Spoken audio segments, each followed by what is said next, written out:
to 500 soldiers moved on their own country in a single night, and by the next morning, they had nothing. On July 15, 2016, a faction inside the Turkish armed forces calling itself the Peace at Home Council tried to seize Turkey, and within hours it collapsed. This is the story of a coup that failed not on a battlefield, but in the streets, and it reshaped Turkish politics for years to come. The plotters struck in the evening. Organized as the Council for Peace at Home, they moved against the state, the government, and President Recep Tayyip Erdoğan.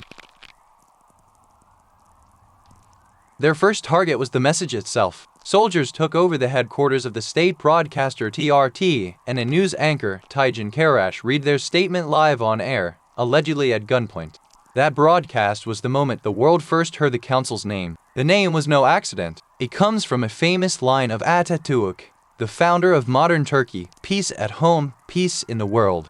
By invoking it, the plotters tried to cast themselves as the true guardians of the republic. They declared themselves the governing council of Turkey and claimed to be the successor to the sitting government. On paper, they announced they had taken power. In reality, they never held it. The council took neither de facto nor de jure control of the country. The faction spread out across the country. They tried to seize key points in Ankara, Istanbul, Marmaris, and elsewhere, including the Asian side entrance of the Bosphorus bridge. But they were stopped. Forces loyal to the state and ordinary civilians who poured into the streets refused to let the coup stand. It was that public defiance, citizens confronting soldiers and tanks, that broke the attempt.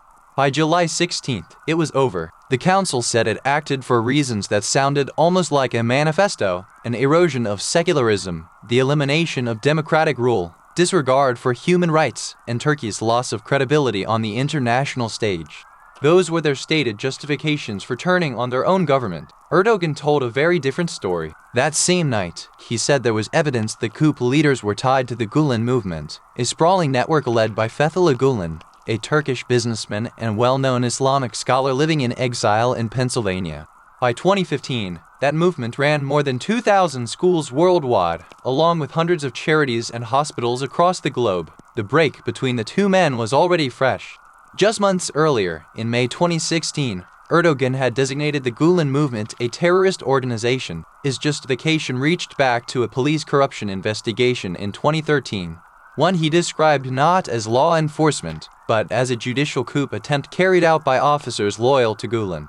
Now Erdoğan went further. His government alleged that Gülen himself was the mastermind behind the coup, and that the United States was harboring him on American soil. Gülen answered with a challenge. He called for an international commission to investigate the failed coup, and said that if such a body found evidence of his guilt, he would accept its findings. It was an offer to be judged by outsiders. The response revealed how far trust had broken down. The Erdoğan government would not even agree to a national parliamentary committee to investigate the events of July 15th, let alone an international one. Both a foreign inquiry and a domestic one were off the table. The failed coup marked a turning point. Erdoğan, in power as Turkey's de facto leader since 2002, emerged with his authority hardened rather than weakened.